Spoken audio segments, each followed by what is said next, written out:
Mafia boss found two black twins hanging from his roof.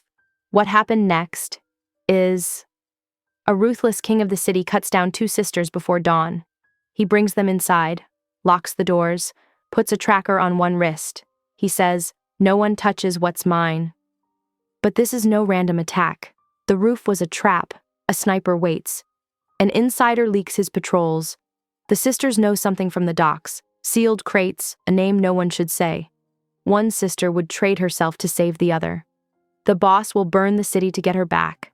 Then, a hidden crest appears. A secret vault opens. The real enemy is closer than his own shadow. Who hung the twins on his roof, and why were they chosen? When the truth hits, will his protection save them, or start a war they can't survive? The city lights shimmered like broken glass through the rain-streaked windows of Hale's penthouse suite.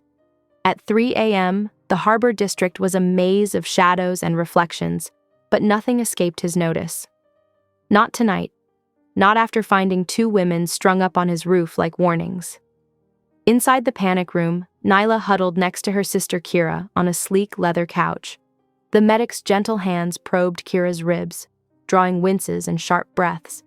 The stark overhead lights cast harsh shadows across their identical faces, highlighting the bruises beginning to bloom. "Hold still," the medic murmured, applying pressure that made Kira hiss. Two bruised ribs, but nothing broken. Hale stood by the reinforced door, his dark suit still damp from the rain. His eyes never left the sisters, calculating, assessing. The room hummed with state-of-the-art security systems, cameras tracking every angle, biometric locks that responded only to his credentials. "We were just walking," Nyla insisted again, her voice hoarse. "Near Warehouse 6, we saw men loading crates." "Armed men," Kira cut in, grimacing as the medic wrapped her torso. "And then someone grabbed us from behind." Nyla's hands twisted in her lap. Next thing we knew, we were being hauled up that scaffold. Hale's jaw tightened. He crossed to a wall of monitors, studying thermal images of the roof. Red and orange shapes moved across the screens, his men securing the perimeter. The climbing rope fibers and industrial grease they'd found told a story of professional infiltration. "Your phones?" he commanded, holding out his hand without looking at them. Kira started to protest, but Nyla touched her arm. They surrendered their burner phones, which Hale immediately passed to a tech waiting in the corner. "You're staying here," he said, his tone leaving no room for argument. He gestured to a sleek band on a nearby table. "This goes on your ankle, Nyla. 6-foot proximity link to my phone. You don't move without me knowing." "You can't just," Kira began. "I can, and I will." Hale's voice was steel wrapped in silk. "Someone used my building to send a message. Used you to send it. Until I know why, you don't leave my site." The medic finished with Kira and packed up his supplies. Hale dismissed him with a nod, then approached Nyla with the ankle monitor. She stiffened but didn't resist as he knelt and secured it around her slim ankle, his fingers clinical and impersonal. The band beeped as it activated, linking to Hale's phone. A small green light pulsed steadily, marking Nyla's position in the building's security grid. "Get some rest," he ordered, stepping back. "The suite is yours. Bathroom through there, bedroom beyond it. Everything you need will be brought to you." Outside the reinforced windows, the rain continued its relentless assault on the city. Hale moved to the security station, scanning camera feeds from every angle of his building. His territory. His domain that someone had dared to violate. The sisters whispered together on the couch, Kira's arm protectively around Nyla. Their reflected images multiplied across the dark windows, two women caught in a web of power and violence they didn't yet understand. As the hours crept toward dawn, the building stirred to life. Security shifts changed with military precision. The day staff began arriving, cleaners, office workers, all vetted, all watched. Coffee arrived at precisely 4:45 a.m., brought by Hale's most trusted assistant. The rich aroma filled the suite, but the sisters didn't touch their cups. They remained huddled together, watching Hale as he watched his screens. The sky lightened incrementally, steel gray replacing pitch black. The harbor district emerged from shadow, cranes like skeletal fingers, warehouses squatting along the water's edge, ships waiting to unload their cargo. Somewhere in that maze of commerce and criminality, someone had orchestrated this message, had chosen these women. This building. This night. Hale's fingers tightened on his coffee cup, the only outward sign of his rage. The day staff moved through their morning routines under heightened security. Every ID was checked twice. Every delivery scrutinized. Every corner of the building hummed with tension, radiating out from the man who controlled it all. In the panic suite, Nyla shifted on the couch, the ankle monitor's light pulsing with her movement. Kira dozed fitfully beside her, pain medication finally taking effect. The sisters were exhausted, but Hale showed no sign of fatigue. He stood at the windows now, watching his empire wake to a new reality. Someone had breached his defenses, had left him a calling card written in human lives. They had used his own building as their stage, turning his power against him. The harbor stretched out below, a maze of possibilities and threats. Every ship could hold answers. Every warehouse could hide enemies. Every shadow could conceal the next move in this deadly game. Morning light crept across the floor of the panic suite, painting stark lines between shadow and illumination. The sisters were on one side, Hale on the other, all of them caught in a moment of forced intimacy and uncertain threats. Security reports filtered in. No breaches detected, no suspicious movement, no traces of the perpetrators beyond what they'd meant to leave behind. The climbing ropes, the grease, breadcrumbs leading nowhere. Coffee grew cold in untouched cups. The city continued its morning routine, unaware of the predator in the penthouse, planning his hunt. Hale's empire was built on control, and someone had just challenged that control in the most personal way possible. Outside the panic suite, his staff moved through their morning duties with careful precision, feeling the tension but trained never to acknowledge it. Inside, 3 people waited, 2 sisters thrown into a world of power and violence, and the man who now held their lives in his hands. The morning sun painted golden streaks across the harbor's choppy waters as Hale assembled his inner circle in the penthouse's command center. 4 men in tailored suits stood at attention, their faces carved from stone as they absorbed their boss's orders. Full sweep of every service shaft. I want maintenance logs for the past month. Anyone who touched that scaffold. Hale's voice was measured, deadly calm. Cross-reference dock schedules. Find out who was moving cargo when our guests were taken. From her position on the leather couch, Nyla watched him work. The shock had settled into a dull throb, but her mind remained sharp, cataloging details. She pressed her fingers against her temples, forcing herself to focus. The van, she spoke up suddenly. All eyes turned to her. Dark panel van, plates covered with what looked like electrical tape. When they grabbed us, she swallowed hard. There was this smell, sharp, like industrial cleaner. Hale moved closer, his presence filling her awareness. What else?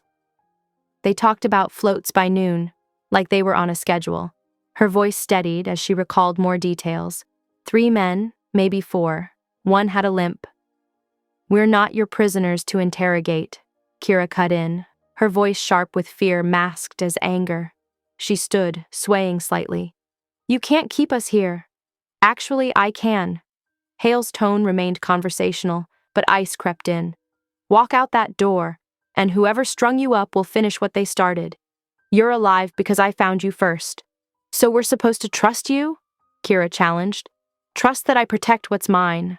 He turned to address both sisters. There are rules. You eat when food comes. You stay within 6 feet of me or my guards at all times. You'll train at the range, no arguments. You sleep behind reinforced doors. A member of the staff wheeled in a breakfast cart. Nyla reached for a coffee cup, but her hands trembled. Without comment, Hale steadied her grip, his fingers warm against hers. The gentle gesture caught her off guard, at odds with his dangerous presence.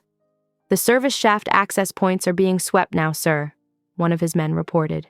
Maintenance logs show scheduled work. On the scaffold Tuesday and Friday last week.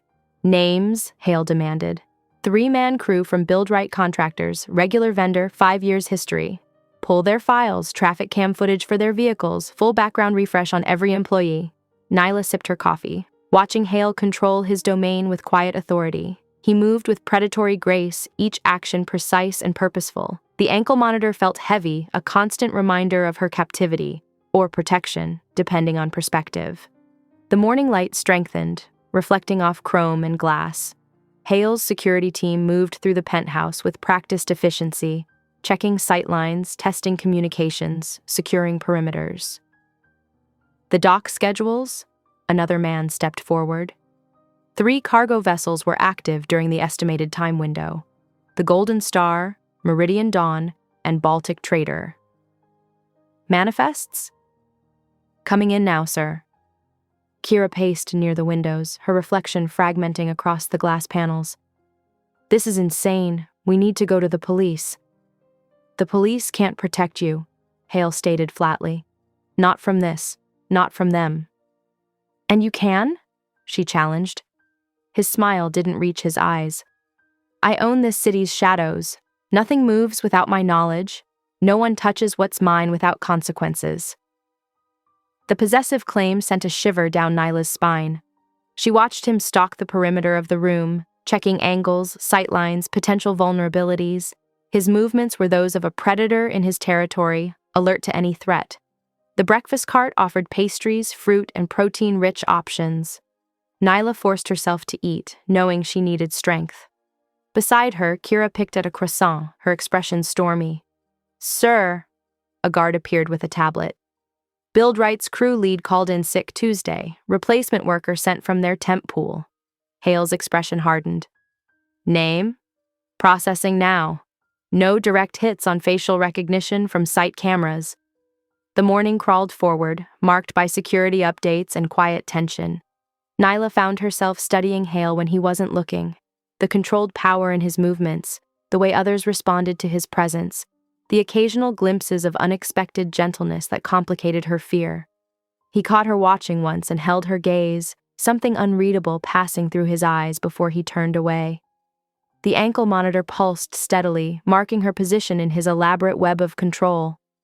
You'll start range training this afternoon, he informed them. Basic firearms, defensive positions, escape protocols. Planning on us needing to shoot our way out? Kira's voice dripped sarcasm. Planning on you surviving, he countered. Knowledge is armor. I don't leave assets vulnerable. Is that what we are? Assets? Nyla asked quietly. He turned to her, his expression intense. You're under my protection. That makes you my responsibility. The red dot appeared without warning, dancing across the window glass like a malevolent star. Hale moved with liquid speed, driving Nyla behind the kitchen island as the world exploded into action around them. Down, he commanded, his body covering hers as he drew his weapon with practiced grace. Glass exploded inward as the second shot punched through the reinforced window film. Hale's arm locked around Nyla's waist, keeping her pressed against the cool marble of the kitchen island. His other hand gripped his weapon with deadly familiarity. Stay down, he ordered, voice carrying the kind of authority that brooked no argument. His eyes tracked movement across the cityscape, predatory and focused. A metallic glint caught the morning sun, the sniper's scope reflecting from the opposite high-rise. Hale moved with fluid precision, stepping into the balcony's shadow. 2 controlled bursts rang out, his shots precise and devastating. The scope light shattered, followed by the distinct sound of equipment clattering against concrete. Target neutralized, a voice crackled through his earpiece. Subject moving north on the maintenance scaffold. That lift is supposed to be locked down, Hale growled. Override all controls, trap them between floors. Security teams flooded the surrounding streets, while others secured the penthouse facade. A guard near the window had taken a graze to the shoulder, his blood stark against the white marble floor. He groaned, trying to push himself up. Kira started toward him but froze when Hale barked, "Hold position!"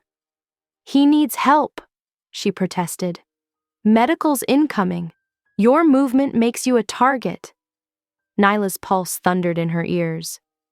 The ankle monitor felt heavier now, its meaning clearer. Not just a leash, but a lifeline. Hale's grip on her wrist was iron strong as he pulled her up, his voice dropping to a lethal whisper. You do not leave my sight again. Understood? She nodded, throat too tight for words. The reality of their situation crystallized with brutal clarity. There was no running from this. Survival meant staying in Hale's world, playing by his rules. Sir, A woman's voice cut through the tension. I'm picking up something interesting. Hale turned toward a slim figure stationed at a bank of monitors. Talk to me, Celine. Rooftop cache data from the last 24 hours. Most of it's been scrubbed, but I found fragments. Celine's fingers flew across her keyboard. Internal patrol schedules, security rotations, blind spot timing. Someone on the inside. Hale's voice went deadly quiet. Someone fed them our patterns. The data's degraded, but the timestamp signature matches our network architecture. This came from inside the building. The wounded guard groaned again, and Kira flinched, her earlier defiance crumbling as reality set in. The danger wasn't just real, it was intimate, threading through the very walls that were supposed to protect them. I want every keycard access point audited since midnight, Hale commanded.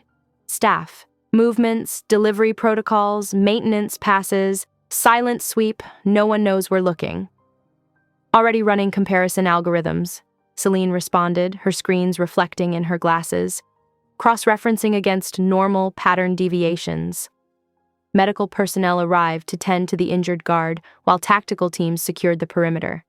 Hale kept Nyla close, his body angled between her and the windows, even though security was already installing blast-resistant panels. The scaffold's empty, a voice reported through comms. Found climbing gear and a radio scanner, professional kit. Bag everything, Hale ordered. Full forensics workup. Check traffic cams for vehicles leaving the zone in the last 10 minutes. Nyla watched the organized chaos unfold around them. Hale's people moved with practiced efficiency, each person knowing their role in this deadly dance. The penthouse transformed into a command center. Screens displaying security feeds and data streams, while armed guards secured every access point. Your building's compromise changes things, Hale addressed both sisters. We accelerate everything. Combat training starts today, not tomorrow. You learn to shoot, to move, to survive. This is insane, Kira whispered. But the heat had left her resistance. She couldn't look away from the blood on the floor. This is reality, Hale corrected. Someone wants to use you to send me a message. They failed. Now they'll try to correct that failure. I won't give them the chance. Celine called up a holographic display of the building's security grid. The patrol schedule that was leaked, it's not just timing. There are access codes embedded in the data fragments. Whoever did this has deep clearance. Narrow the list. Hale's voice carried deadly promise. Anyone with that level of access answers to me directly. Someone just volunteered for an early retirement. The morning sun climbed higher, its warmth a stark contrast to the chill that had settled into Nyla's bones. She felt Hale's presence like a physical force, dangerous, demanding, yet undeniably protective. His world was violence and power, but right now it was also her only chance at survival. Sir, another guard approached. Sweep teams found shell casings on the opposite roof. Custom loads, no markings. Professional hit, Hale noted. Add ballistics to the profile. Check against recent contracts in the region. Medical finished with the wounded guard, helping him to his feet. The blood had been cleaned away, but Nyla couldn't stop seeing it in her mind. Every surface now held potential threat. Every shadow could hide an enemy. Hale's thumb traced an unconscious pattern on her wrist where he still held her.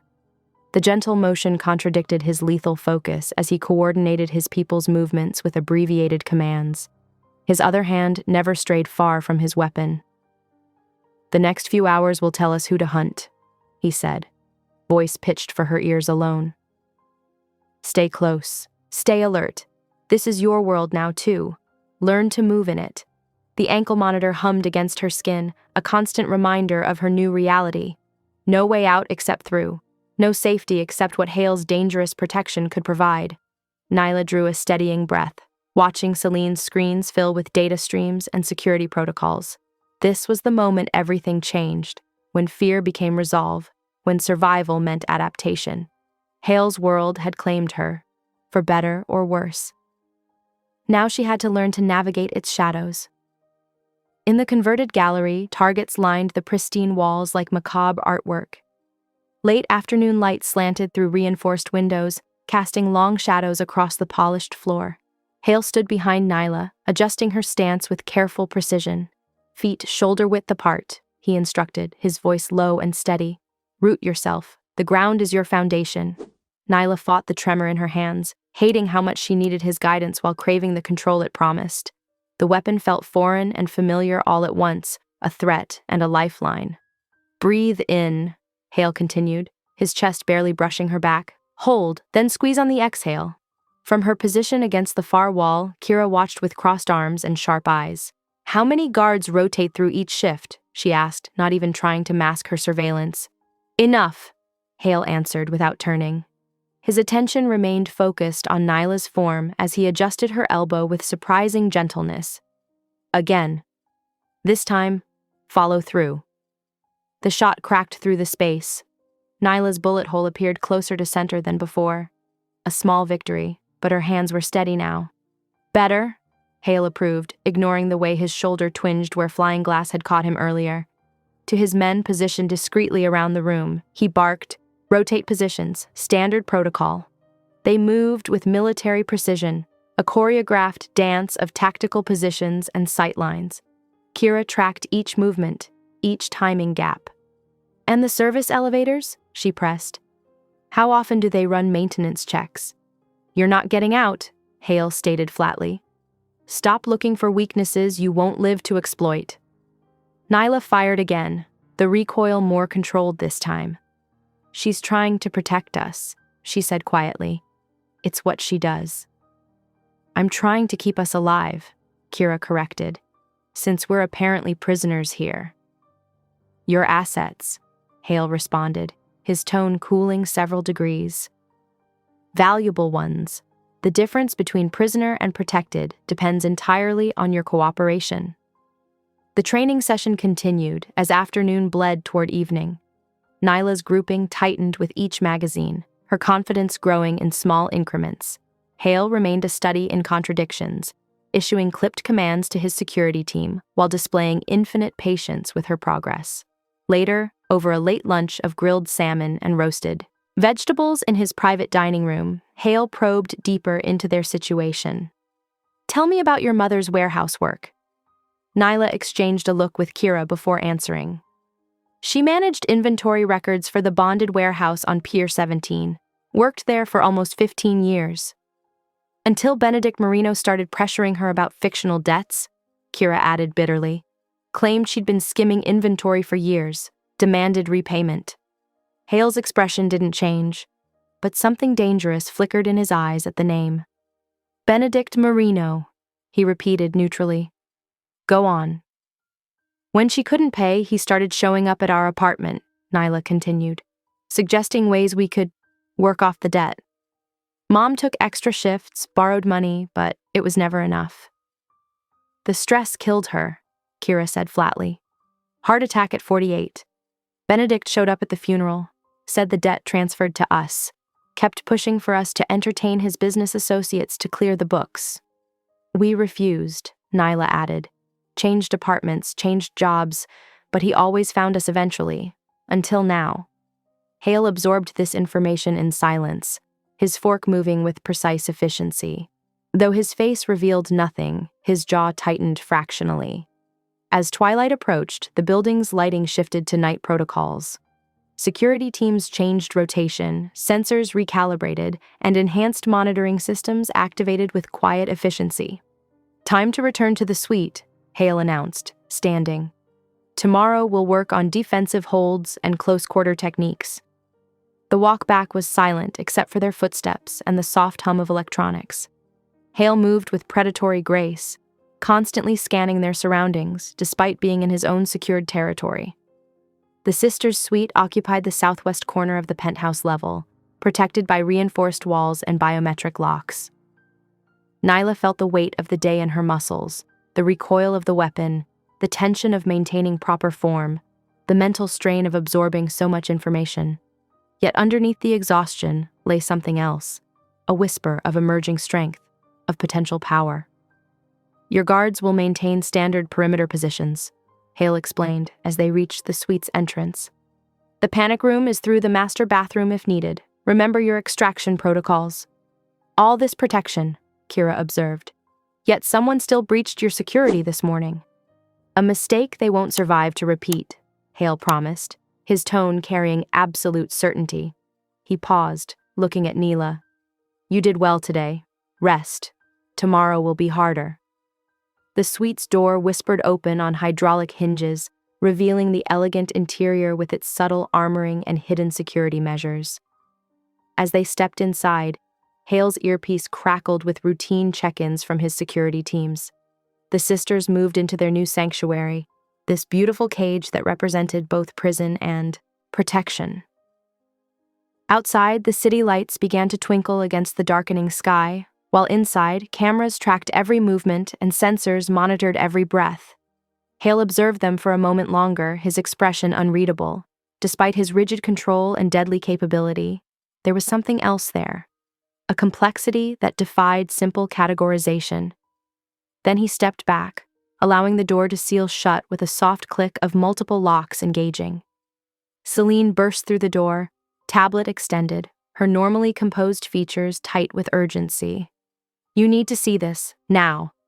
Hale's posture shifted instantly, coiled tension replacing casual authority. He took the tablet, eyes narrowing at the reconstructed image on the screen. I pulled this from corrupted security footage, Celine explained, her words clipped and precise. The timestamp matches their abduction. Look at the laser point. The still frame showed 3 masked figures positioning the unconscious sisters on the glass canopy. A thin red beam cut through the pre-dawn darkness, measuring distances with military precision. They knew your patrol route, Celine continued. The positioning wasn't random, it was calculated to draw you into optimal firing range. Nyla moved closer, studying the image. Those are the men who grabbed us, the same build, same tactical gear. The scaffold activation logs? Hale asked, his voice dangerously quiet. Celine's fingers flew across her second tablet. Accessed using a cloned key. The original belongs to Marco Silva, maintenance foreman for the East Wing. But here's where it gets interesting. The clone required intimate knowledge of our security protocols. This was an inside job. Hale's expression didn't change, but something lethal flickered behind his eyes. His thoughts turned to Tomas Vescovi, his consigliere of 5 years, the man who always seemed to have convenient solutions, who knew every detail of building operations, who had been pushing for expanded dock control. The contractor badges, Hale said. Who has access to the encryption keys? Department heads only, Celine replied. Maintenance, security, and operations. Plus you and... She hesitated. Thomas, Hale finished. He kept his suspicion carefully masked, decades of control preventing even a micro-expression from betraying his thoughts. Kira crossed her arms. Who's Thomas? My second in command, Hale answered smoothly. Have either of you encountered him before, even in passing? The sisters exchanged looks before shaking their heads. Never heard the name, Nyla confirmed. Hale believed them. Their reactions were genuine, and it made sense. Tomas preferred working through proxies, keeping his hands clean while others got bloody. Celine, I want 2 teams assembled, Hale ordered. First group maps every Merino holding touching the harbor. Warehouses, shipping offices, front companies. Second group follows our friend discreetly, standard surveillance only. Already on, it, Celine nodded. I've got Martinez coordinating the harbor sweep and Chen handling the shadow detail. Hale turned to the sisters. Your security detail doubles from now on. No exceptions. Because we were bait? Nyla asked quietly. Because you're now valuable assets in a larger game, Hale corrected. One I intend to win. The next hour passed in controlled chaos as Celine coordinated the teams from her mobile command station. Surveillance feeds cycled across multiple screens while encrypted communications crackled through her headset. Hale used the time to brief additional guards, positioning them in overlapping coverage patterns around the suite. His movements were precise, efficient, betraying none of the rage simmering beneath his controlled exterior. Martinez has preliminary dock findings, Celine reported. Marino's operation has grown. They've acquired 3 new warehouse leases in the past month, all through shell companies. Location? Eastern Cargo Terminal, close to where the sisters were taken. Nyla paced near the windows, careful to stay away from direct sight lines. This feels bigger than Benedict Marino. He's not smart enough to orchestrate something this complex. No, Hale agreed. He's not. His phone buzzed with an update from Chen's surveillance team. Tomas was maintaining his usual schedule: dinner at his club, drinks with dock supervisors, nothing overtly suspicious. Kira watched the security preparations with barely concealed tension. So we just wait here while you hunt down whoever's behind this? You stay alive, Hale corrected. That's your only concern right now. More updates flowed in as midnight approached. Martinez's team discovered recent equipment purchases that suggested Marino was expanding operations significantly. Chen reported Tomas making a series of encrypted calls from his private office. Hale absorbed each piece of information, building a mental map of connections and possibilities. If Tomas was indeed orchestrating this, he'd need proof before acting. A premature move would shatter alliances and potentially start a war. Celine's system pinged with a new alert. Maintenance logs show authorized access to the ventilation controls on the 52nd floor. Scheduled inspection, but nothing scheduled after hours, Hale finished. When? 20 minutes ago. Used another contractor badge. Hale's phone lit up with a message from his roving security team.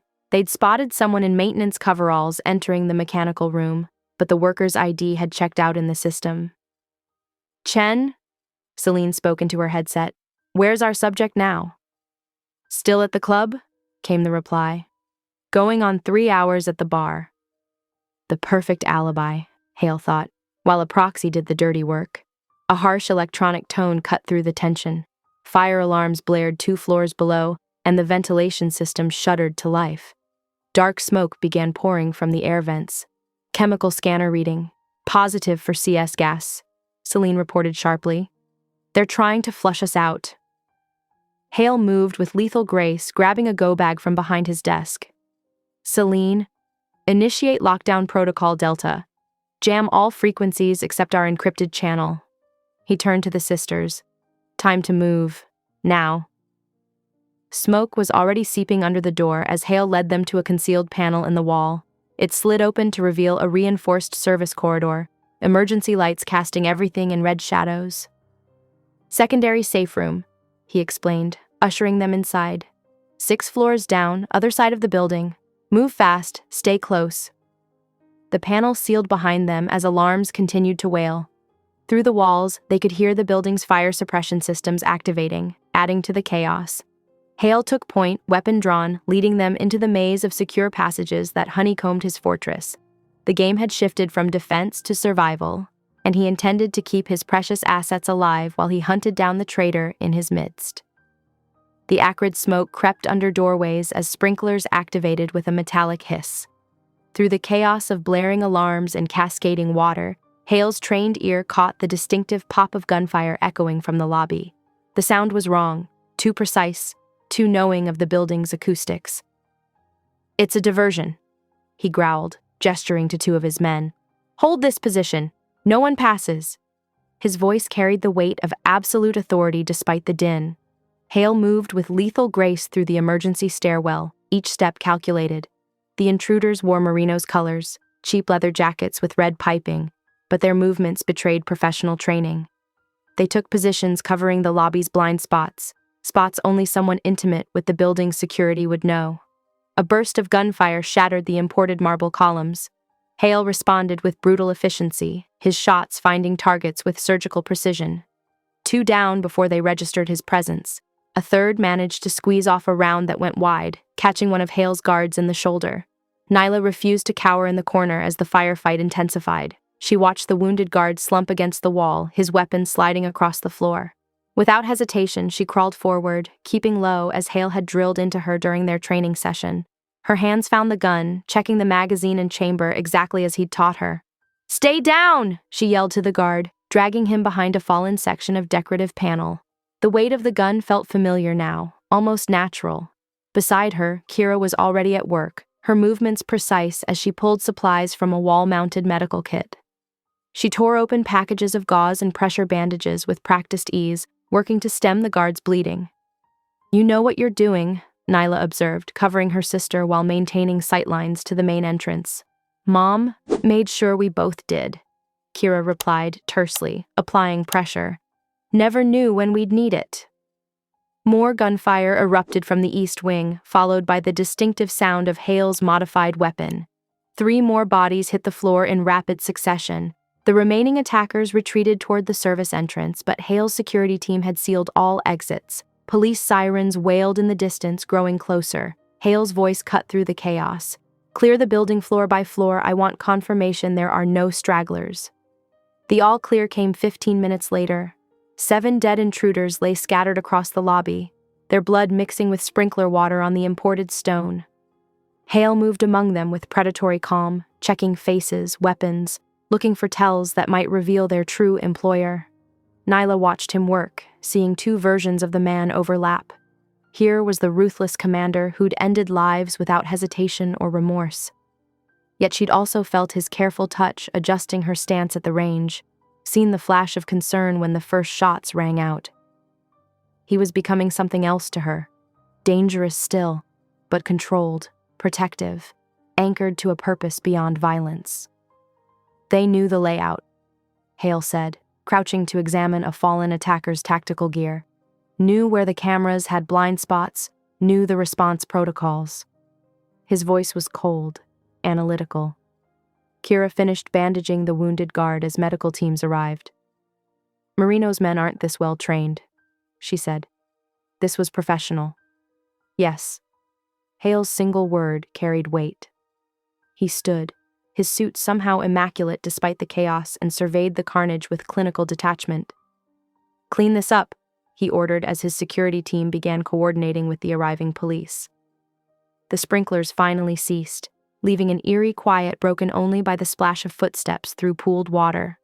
Cleanup crews appeared with industrial equipment, beginning the process of erasing the night's violence. The wounded were evacuated, reports were filed, and pieces of shattered marble were carefully collected. Nyla found herself unable to look away from the mechanical efficiency of it all. This was Hale's world, violence followed by restoration, chaos contained and controlled. She watched him direct the operation with the same precision he'd shown during the firefight. Dawn was approaching when the lobby finally returned to some semblance of normalcy. The blood had been mopped away, broken fixtures replaced, and security positions reinforced. Only the lingering smell of cordite and cleaning chemicals hinted at what had occurred. Hale moved toward the private elevator, pausing only to issue final instructions to his security chief. The sisters followed, still processing the night's events. The elevator carried them smoothly upward, its soft hum a stark contrast to the recent violence. When the doors opened onto the roof, Hale stepped out alone. The pre-dawn air was bitter cold, carrying the salt tang of the harbor. He stood at the edge, hands in his pockets, his posture revealing nothing of the lethal capability he'd demonstrated below. Nyla watched through the glass doors as he breathed deeply, his shoulders set against the wind. This was another side of him, the man who needed moments of solitude to contain the violence that lived beneath his controlled exterior. She understood now that his power came not just from his ability to deal death, but from his iron discipline in choosing when to unleash it. The city sprawled below, still sleeping, unaware of the battle that had raged in its midst. Emergency vehicles had departed, their sirens fading into the normal sounds of early morning. In 2 hours, the sun would rise, and Hale would reveal a piece of his closely guarded past.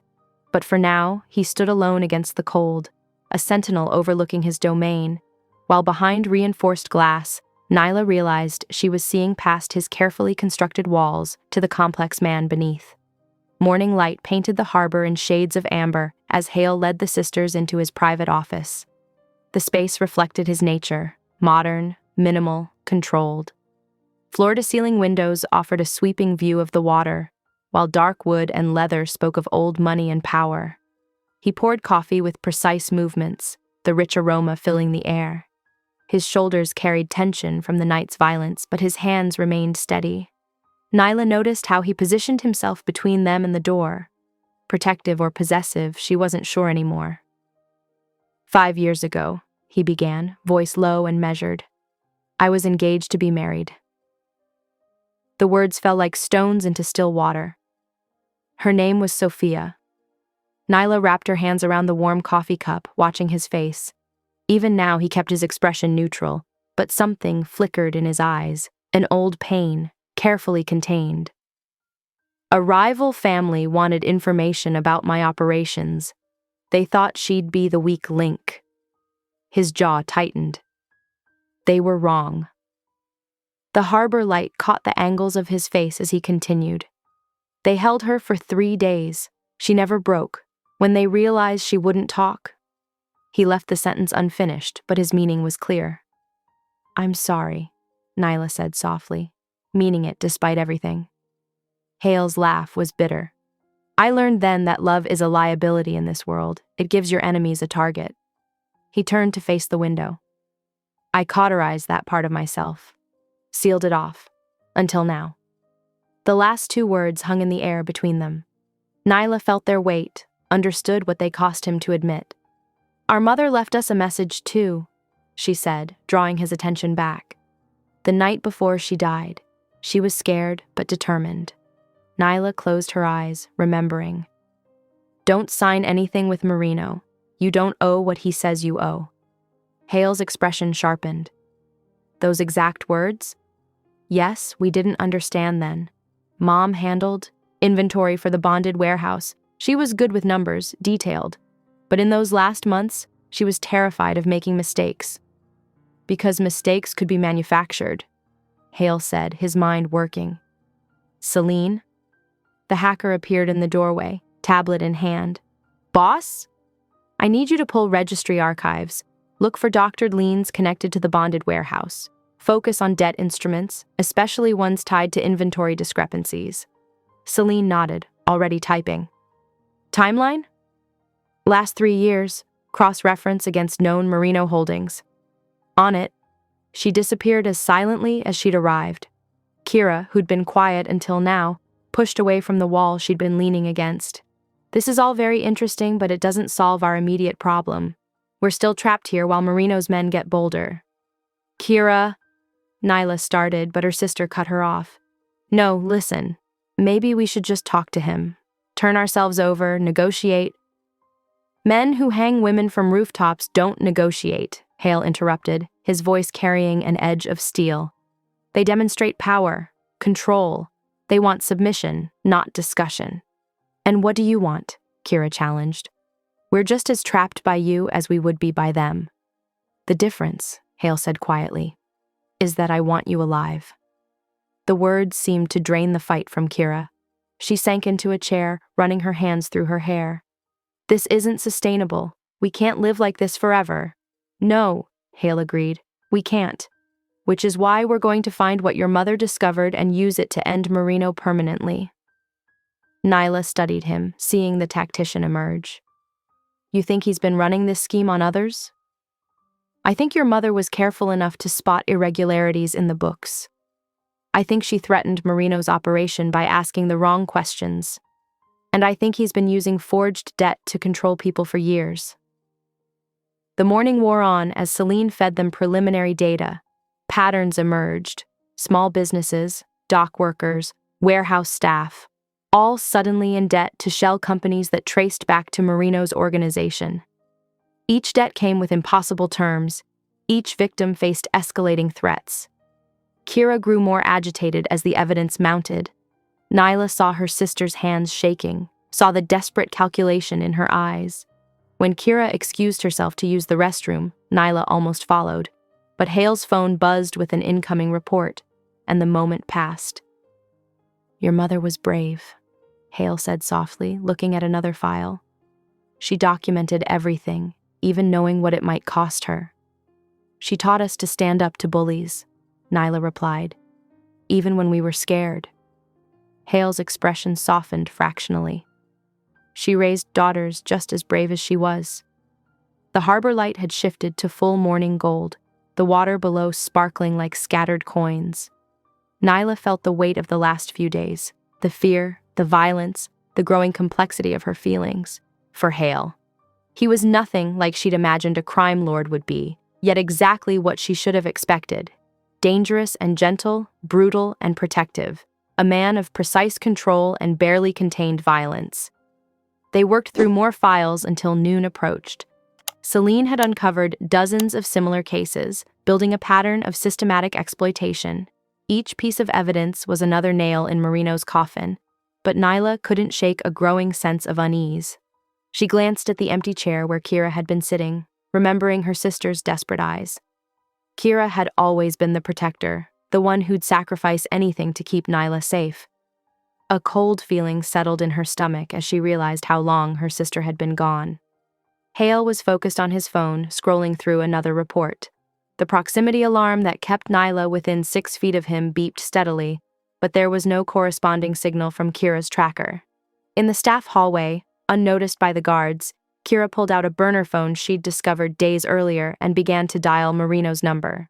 Hale's phone chirped with an alert, a rogue signal bouncing through his building's network. His expression hardened as he pulled up the trace data.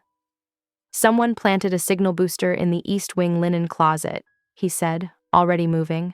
"Staff access only." Nyla's heart stopped. "Kira?" They sprinted down the corridor. Hale's movements precise and lethal. The proximity alarm between them pulsed frantically as they descended to the loading dock. Guards fell into formation, weapons ready. Through the service entrance, they caught a glimpse of Kira climbing into a dark van. Hale fired twice, shattering the rear window, but the vehicle screamed away, tires leaving rubber on concrete. "Track it!" Hale barked into his comm. "Every camera, every intersection." Nyla pressed her hands against her mouth, shock warring with horror. "She did this for me. She always thinks she has to sacrifice herself." Hale's phone buzzed. The video link showed Kira on her knees, dark hair falling forward, a knife pressed against her throat, drawing a thin line of blood. "Hello, Moretti." Marino's voice dripped with false warmth. "Your security's getting sloppy.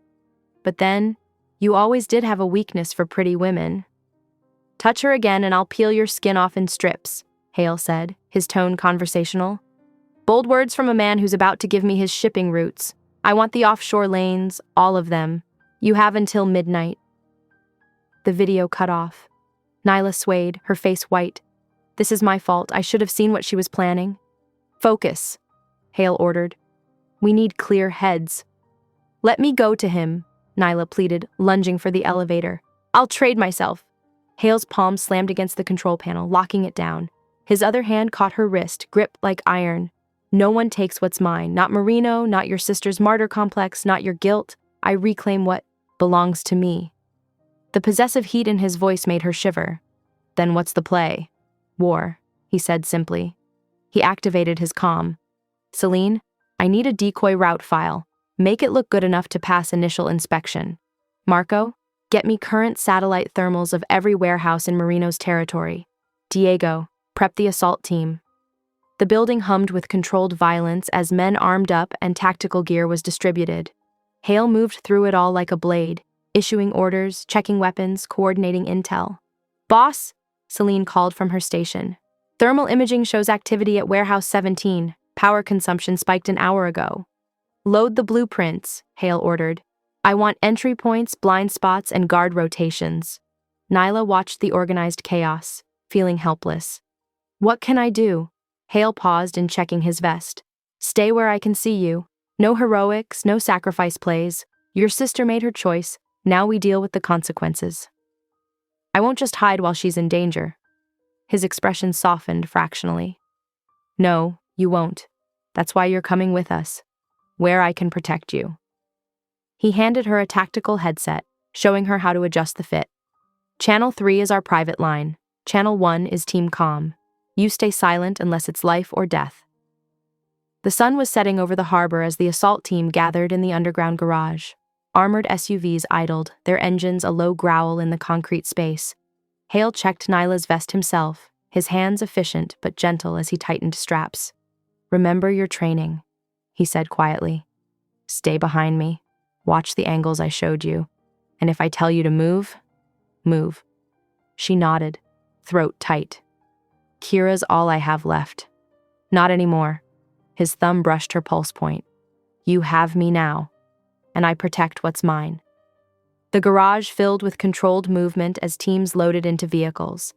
Hale's inner circle took point positions. Marco on overwatch, Diego coordinating ground teams. Celine monitoring communications from her command center. Thermal signatures holding steady at Warehouse 17, Celine reported, counting 12 heat sources on the main floor, 2 in the office block.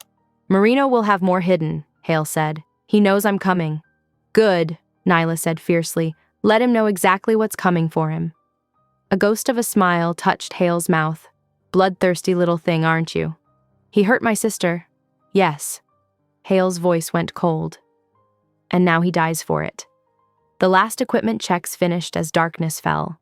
Hale led Neela to the lead SUV, his hand protective at her back. The vehicle's interior smelled of leather and gun oil. Armed men filled the other seats, faces set and focused.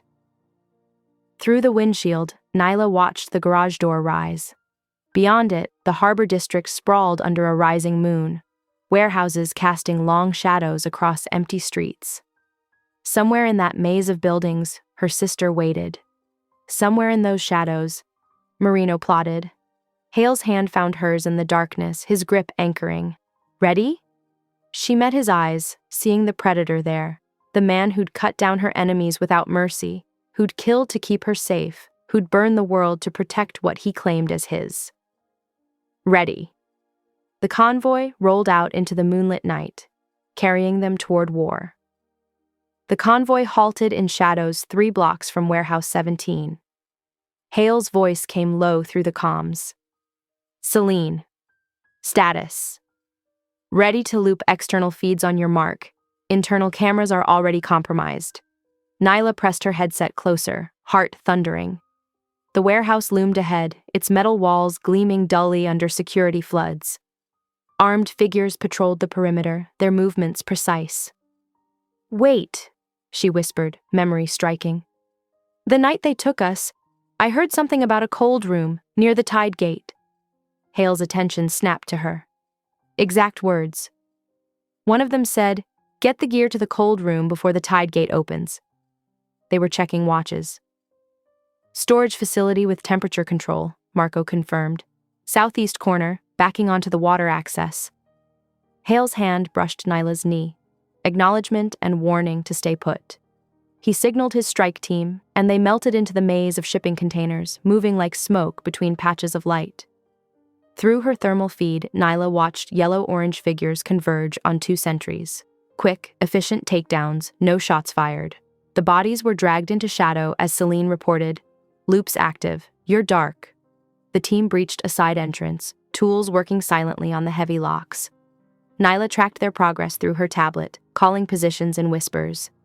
2 hostiles approaching from your 9 o'clock, 40 feet. Hale's team avoided the contact, pressing deeper into the warehouse. The temperature dropped as they neared the cold storage zone. Through gaps in stacked crates, Nyla glimpsed Kira tied to a chair under harsh fluorescence, shivering in the artificial chill. Movement on the catwalk, she breathed. 4 signatures. I see them. Hale's voice was ice. And the charges they've rigged. Diego, mark those positions. Marino appeared on the elevated walkway, a phone in his hand. Cutting it close, Moretti. 10 minutes to deadline. You'll have your routes. Hale emerged from cover, weapon lowered, but ready. Release her first. Show me the data. Hale held up a encrypted drive. Offshore lanes, schedules, security protocols, everything you asked for. Marino gestured, and one of his men produced a tablet. Transfer it, now. The file upload began. Nyla watched the progress bar tick forward as tension crackled. At 80%, Hale's voice came through her private channel. Be ready, 90 seconds. She understood. The decoy file would buy them just over a minute before Marino realized he'd been played. Sniper, crane housing, she whispered, spotting a heat signature above. Covering the main exit. Upload completed. Marino's man began accessing the data while Kira watched with desperate eyes, clearly fighting to stay conscious in the cold. At exactly 60 seconds, Hale moved. Now. Darkness crashed down as Celine killed the power grid. Gunfire erupted, muzzle flashes strobing. Nyla kept her voice steady despite her racing pulse. Hostiles moving right, trying to flank your position. The thermal feed showed Hale's team executing a perfect breach. 2 men cut Kira free while others provided covering fire. Marino's crew scattered, hampered by their own explosives. Police channels lighting up, Celine reported. Harbor patrol responding. Time to go, Hale ordered. Diego, clear our exit. Marco, watch that sniper. They fell back in controlled stages, Kira supported between 2 operators. Nyla tracked their retreat, calling out threats. 3 contacts coming up the loading dock, another team entering through the North Bay. A burst of automatic fire sent everyone diving for cover. Hale's voice stayed calm. Alternative route, storage office, west wall. As they maneuvered through the warehouse, Nyla noticed something odd on her thermal imaging, a cool spot on the floor where the concrete seemed thinner. The shape resolved into a stylized letter M. Hale, she started, but police sirens were closing fast. Mark it, he replied, reading her tone. We'll come back. They emerged into the salt-heavy night as patrol boats appeared in the harbor, searchlights sweeping. The team split smoothly into pre-planned exfil routes, melting away before responders could establish a perimeter. In their SUV, Kira huddled under an emergency blanket, teeth chattering. I'm sorry, she managed. Thought I could end it. Later, Hale said, but his tone held no anger. He was studying his phone, where Nyla had sent the thermal image of the floor crest. They drove in tense silence through back streets while Celine coordinated their scattered teams. Nyla kept her hand on her sister's arm, reassuring herself with each pulse beat. All units clear, Celine finally reported. No pursuit. Hale's shoulders relaxed fractionally. He thumbed his comm. Full debrief in 30. Have medical standing by. His eyes met Nyla's in the rearview mirror. Good work on comms. You kept your head. She managed a shaky smile, adrenaline still singing in her blood. The night's violence should have horrified her, but all she felt was fierce satisfaction. They'd gotten Kira back. They'd survived Marino's trap, but that symbol in the concrete nagged at her. The same stylized M she'd glimpsed inlaid in Hale's boardroom floor, marking both territories. What did it mean? The convoy wound through emptying streets as harbor patrol sirens faded behind them. Dawn was still hours away, but Nyla sensed the night's revelations were far from over.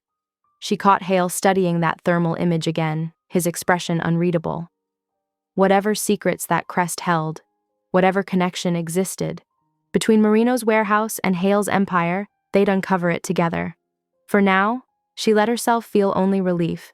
Her sister was safe, Hale had kept his promise, and they were heading home. The penthouse's familiar silhouette rose ahead, its windows gleaming like stars against the dark sky. 30 minutes until the debrief would begin. 30 minutes to process everything that had happened. 30 minutes before they'd start unraveling the mystery of that shared symbol and what it meant for all of them. Hale stood motionless before the boardroom's inlaid crest, muscle ticking in his jaw. The stylized M gleamed under recessed lighting, identical to the mark burned into Marino's warehouse floor. Not coincidence. Never coincidence. I know this symbol, he said finally. His voice carried the weight of buried history. It belonged to the Maritime Consortium. Old money, old power. My family's first foothold in the harbor district? Nyla touched the cool metal, tracing its lines. Why would it be in Marino's warehouse? Because someone's playing a longer game. Hale's eyes narrowed. The consortium dissolved decades ago. Only a handful of people even remember it existed, let alone its markings. He paced the length of the boardroom, each step measured. The warehouse location, the timing of the attacks, the insider knowledge. It's too precise. What are you thinking? Nyla asked, though his expression suggested she already knew. I'm thinking we need to look deeper. He knelt by the crest, fingers probing the seam where it met the floor. These tiles are removable, part of the original construction. With careful pressure, he lifted the corner section. Help me with these. They worked methodically, revealing a steel panel set flush with the subflooring. Hale examined its surface, finding a small circular indentation at its center. It needs a key, he muttered, something specific to the consortium. Kira, who had been quiet since their return from the docks, suddenly straightened. Mom's box. When they turned to her, she continued. She kept this weird token thing. Never wore it, never explained it, just said it was important to keep safe. Where is it now? In my apartment, hidden in a fake book spine. Hale dispatched men to retrieve it immediately. While they waited, he explained more about the consortium, how it had controlled shipping routes through the harbor for generations before fragmenting into smaller territories. My father inherited our peace when I was young, he said, but there were others who felt they deserved more control, men who never stopped wanting what wasn't theirs. Within the hour, Kira's book arrived. She pried open the spine and extracted a small metal disc, tarnished with age, but still showing traces of that same stylized M. Mom must have known something, Nyla said softly. About the warehouse, about Marino. Hale took the token, studying its worn surface. Or someone wanted her to have it. He knelt by the panel and fitted the disc into the indentation. It clicked into place like a key in a lock. The panel lifted with a pneumatic hiss, revealing a cache of leather-bound ledgers and files. The paper was yellowed, but the ink remained clear. Columns of numbers, shipping manifests, account transfers, recent ones. These are active records, Hale said, leafing through pages. Someone's been accessing this compartment, using it to track unauthorized operations. His expression darkened as patterns emerged. Siphoned accounts, duplicated security credentials, terminal access codes that mirror our legitimate ones. Nyla peered at the latest entries. These dates, they align with when we started having problems at the docks, when Marino began pushing boundaries. Because Marino isn't working alone. Hale's voice went deadly quiet. He's the public face, but someone else is pulling strings. Someone with deep knowledge of our systems, our protocols. He looked up, eyes cold. Someone like my consigliere. Thomas? Kira asked. But he's your second in command. Which gives him perfect cover to orchestrate everything. The security breaches, the attacks, your abduction. Hale's fingers drummed the ledger's spine. You weren't random victims. You were placed in my path deliberately, so he could manipulate events from inside while Marino provided external pressure. Understanding dawned on Nyla's face. Each attack forced you to reveal more about your defenses, your escape routes, while burning through allies and resources to protect you. Hale nodded grimly. A calculated campaign to weaken my position while making it look like outside aggression. Thomas knows I can weather direct challenges, so he created a war of attrition instead. He spread the ledgers across the conference table, building a timeline of betrayal. Every crisis, every close call had been engineered to slowly bleed his empire dry. The twins were meant to be his blind spot, civilians he'd feel compelled to shelter, whose presence would justify increasingly desperate defensive measures. What now? Nyla asked. Hale's phone lit up with a text. His lip curled slightly as he read it. Now we give Thomas what he expects. He showed them the message, a request to meet and discuss terms with Marino. He thinks we're desperate enough to negotiate after tonight's warehouse raid. It's a trap, Kira warned. Of course it is. Hale's smile was all predator. But he doesn't know we've found this. He gestured to the exposed cache. Or that we understand the game he's really playing. He began typing a response agreeing to a pre-dawn meeting. The city would still be sleeping, perfect cover for what Tomas likely assumed would be his final move. You're really going? Nyla asked. With every advantage he doesn't know I have. Hale's voice held absolute certainty. It's time to end this. He sealed the panel and replaced the floor tiles, leaving no trace of their discovery. The ledgers were photographed and secured, their evidence carefully preserved. Through the boardroom's windows, the harbor's lights glimmered like scattered coins, the warehouse district a darker mass against the water. Dawn was still hours away. Plenty of time to prepare for the confrontation Tomas had spent months orchestrating, but not in the way his consigliere expected. Hale's expression was carved from stone as he made the necessary calls, setting pieces in motion with lethal precision. Let Tomas think he'd won. Let him believe his careful manipulations had finally brought his boss to heel. The truth would come soon enough, in the dark hours before sunrise. Nyla touched his arm, her presence grounding him. We'll face it together. He covered her hand with his, grateful for her steady strength. They'd all been played as pieces in Thomas's game, but the game was about to change, radically and permanently. The riverfront restaurant stood empty and dark, its windows reflecting the last stars before dawn. Inside, crystalline glasses lined shelves like frozen waterfalls, catching faint light from the street. The place smelled of lemon polish and yesterday's cooking, mundane scents for what was about to unfold. Hale sat with his back to the wall, facing the door. Nyla and Kira flanked him, both wearing Kevlar beneath their clothes. The leather folder of evidence waited on the polished table like a loaded gun. Thomas arrived at exactly 4:45 a.m., two hulking figures shadowing his shoulders.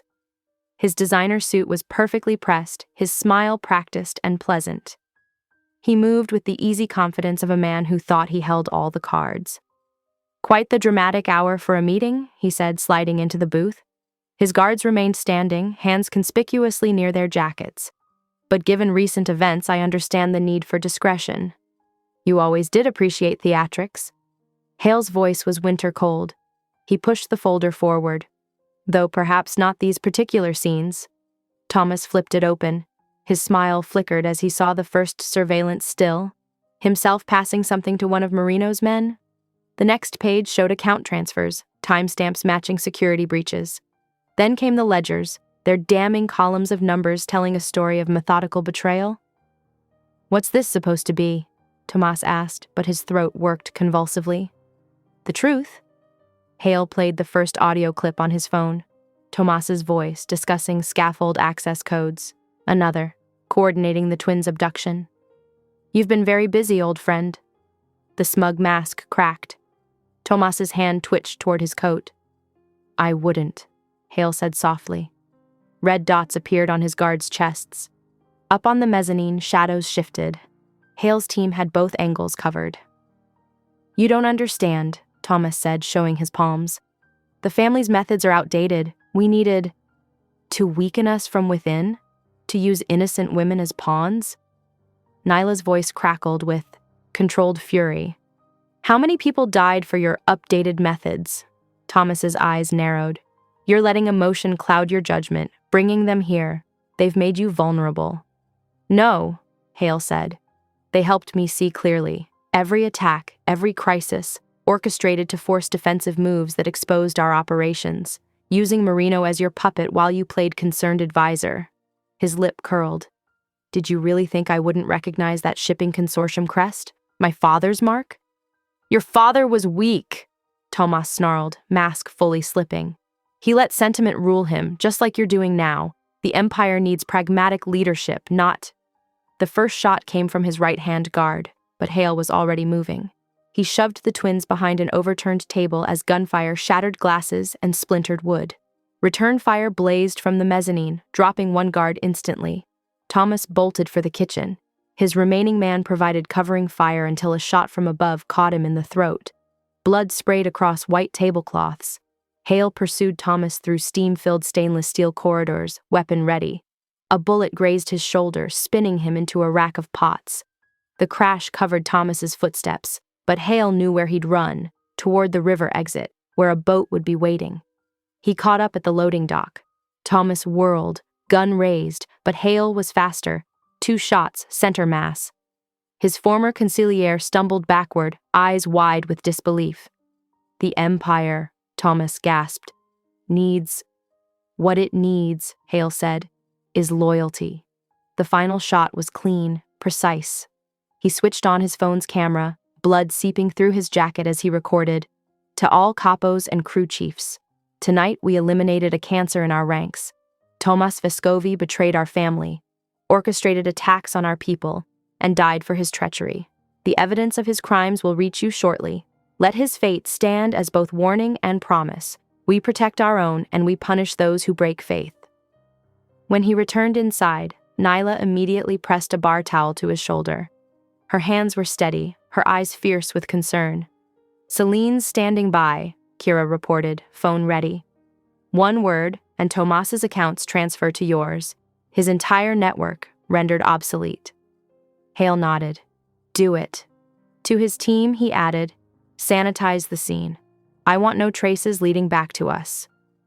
They worked with practiced efficiency, removing bodies and shell casings while dawn crept closer. Police sirens wailed in the distance, but they'd be long gone before any official response. Nyla kept pressure on his wound, her touch gentle despite her anger. You knew he'd try something. The desperate ones always do. Hale cupped her cheek with his free hand. Are you all right? Better than you at the moment.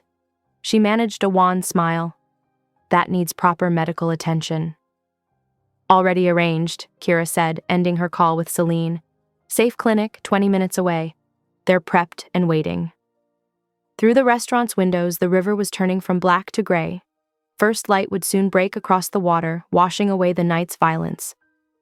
Hale's men finished their cleanup, leaving the place looking almost untouched, just another empty restaurant waiting for the day to begin. The sirens grew louder, then faded as police cars raced past toward some other crisis. Hale's team moved with quiet purpose, escorting them to waiting vehicles. The evidence was secured, the scene cleared, all traces of the confrontation erased except for the blood slowly staining Hale's jacket and the weight of necessary violence settling over them all. Dawn was coming, and with it would come changes, power shifts, territory realignments, new alliances forming in the wake of Thomas's death.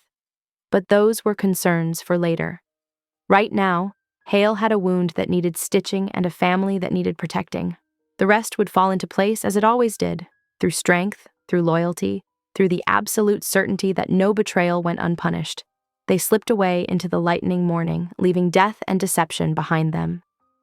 The river rolled on, indifferent to the dramas played out on its shores, while the city stirred awake, unaware that its underworld had just shifted on its axis. Hale's phone lit up with coordinates as his tech team triangulated Marino's position. The smuggler had gone to ground in a sprawling estate upstate, thinking distance meant safety. Without Thomas feeding him building layouts and patrol patterns, he'd lost his edge. 2-story colonial private road, minimal security. Hale studied satellite imagery while his driver navigated winding roads. Overconfident, he thinks money buys protection. Nyla sat beside him in the SUV, close enough that their shoulders touched. After nearly losing her so many times, he couldn't stand any distance between them. Her presence steadied him, even as violence coiled in his chest.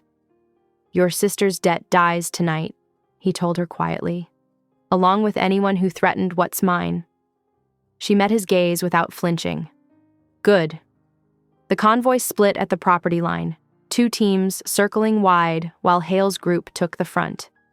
Through thermal imaging, they counted 4 guards, amateur muscle who didn't know to vary their patterns.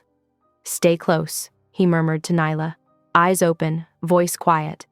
She nodded, handling her weapon with the confidence he'd taught her. The transformation from terrified witness to steady partner made his chest tight with pride. They breached at dusk when shadows stretched long across manicured lawns. The first guard went down silently, a precise shot from the tree line. The second managed half a shout before Hale's bullet found him. Inside, expensive artwork lined walls that had never known real danger.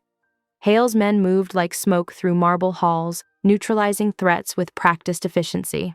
They found Marino in his study, trying to burn documents in a brass wastebasket. Step back, Hale ordered. 2 of his crew covered the smuggler, while another swept the ashes for anything salvageable. Marino raised his hands, fake confidence plastered across his face. Moretti, let's discuss this like businessmen. I have information, files Thomas gave me about your operation's weak points. Thomas is dead, Hale cut him off. Your intel died with him. The only thing you have is a forged debt you used to terrorize innocent women. The debt was legitimate. Their mother signed nothing. Hale's voice went deadly quiet. You forged documents, threatened girls who'd lost their only protection, and thought you could use them as pawns against me. That ends tonight. Marino's swagger crumbled. Wait, I can pay whatever you want. What I want, Hale said softly, is for everyone in this city to understand what happens when they touch what belongs to me. The shot echoed through polished halls. Marino crumpled, shock frozen on his face. Hale's men moved efficiently, gathering evidence, wiping prints, staging the scene to look like a rival's hit. Nyla watched it all with steady eyes. When Hale reached for her, she came without hesitation, fitting against him like she belonged there. Maybe she did. Maybe they'd been moving toward this since he cut her down from that rain-slicked roof. The drive back to the city passed in comfortable silence. Nyla's head rested on his shoulder, her breathing slow and even. The pressure that had built over days of threats and chases finally began to ease. In his penthouse, with the harbor lights glimmering beyond glass walls, something shifted between them. Nyla turned to him with clear eyes and steady hands, no longer running, no longer afraid. "I choose this," she said softly. "I choose you." The words unlocked something in him, need and tenderness and possessive hunger all tangled together. He cupped her face in his hands, studying every detail like he could memorize her. "Are you sure?" His voice was rough. "Once I have you, I won't let go." "Good." She pressed closer, fearless. "I don't want you to." The kiss started gentle but blazed hot instantly. He backed her against the wall, caging her with his body while her fingers curled into his shirt. Every touch felt like claiming, like finally allowing himself what he'd denied for days. "Mine," he growled against her throat. "Say it." "Yours," she gasped as his teeth grazed sensitive skin. "As much as you're mine." He lifted her, her legs wrapping around his waist as he carried her to the bedroom. The city lights painted patterns across her skin as he undressed her with reverent hands, worshipping every inch exposed. "I'll kill anyone who threatens you," he promised between kisses. "Build empires to keep you safe, give you everything I am." She arched under his touch, shameless in her need. "Show me." He did, with lips and hands and whispered devotion, made her cry, out his name like a prayer. Marked her throat where everyone would see she belonged to him, held her after like she was precious and breakable and essential to his survival. "I love you," he murmured against her hair. "Didn't think I could anymore after. But you changed everything." She traced the scar on his shoulder, touch gentle. "You changed everything for me too. Made me feel safe even when the world was falling apart."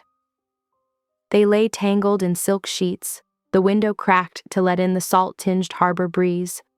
His phone buzzed occasionally with updates, territory secured, loose ends tied, power shifting smoothly into new configurations.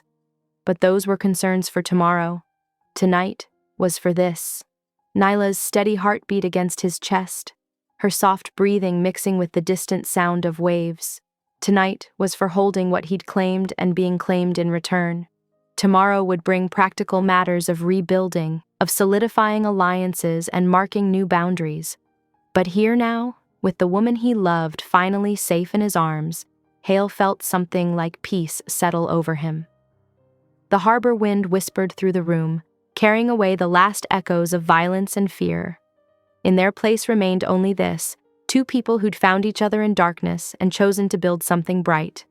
Morning light spilled across the harbor as Hale's capos filed into the boardroom. The atmosphere crackled with tension. These men had served under Thomas too, and uncertainty hung thick in the air. Hale stood at the head of the polished table, his presence commanding absolute attention.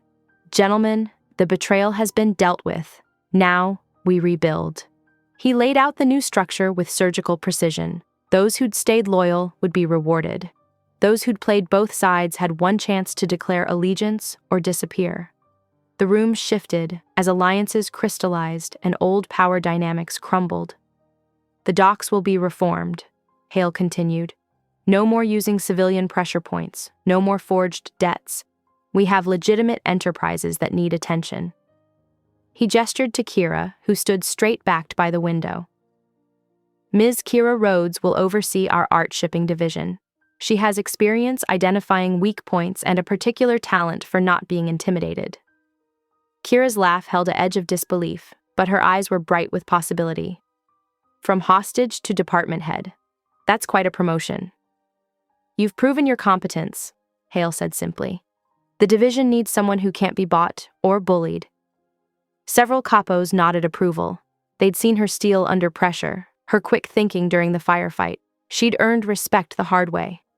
Nyla moved to stand beside Hale, her presence softening his sharp edges while adding her own strength to his authority. "We're implementing new oversight protocols," she announced. "Every dock operation touching bonded goods will have triple-check procedures. Internal audits will happen quarterly, not annually." Her voice carried quiet confidence as she outlined changes that would have exposed Thomas's schemes months earlier. The capos listened with growing approval. She wasn't just Hale's woman, but a partner bringing valuable perspective.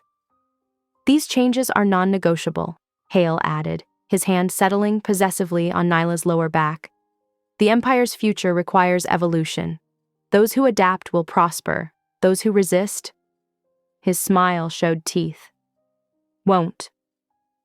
The meeting continued through morning, restructuring departments and redistributing responsibilities. By noon, the new hierarchy was clear. Several of Tomas's former allies had pledged fresh loyalty, while others had quietly excused themselves to consider options. Hale let them go. They'd be watched and dealt with if necessary. As the room cleared, Kira studied building plans for her new domain.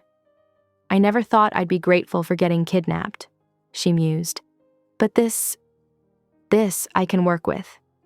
"You'll have full autonomy," Hale assured her, "and a security detail at least until things settle." "Trying to protect me, boss?" Her smirk held no fear now. "Family looks after family," he said simply. The word hung in the air, weighted with meaning. Kira's eyes flickered to her sister, to the way Hale's hand hadn't left Nyla's back, and she nodded slowly. "Family," she agreed. Evening found them on the penthouse roof, the same space where terror had begun just days ago. But now there were no ropes, no blood, no desperate struggle for survival. Just city lights sparkling like scattered diamonds, and a warm breeze carrying the salt tang of the harbor. Nyla stood at the edge, looking out over her new domain.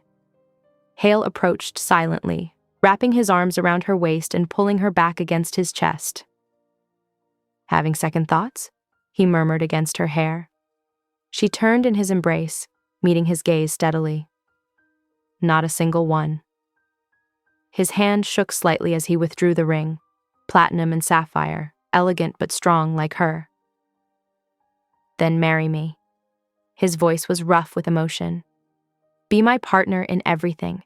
Let me spend my life protecting you, cherishing you, building an empire worthy of you."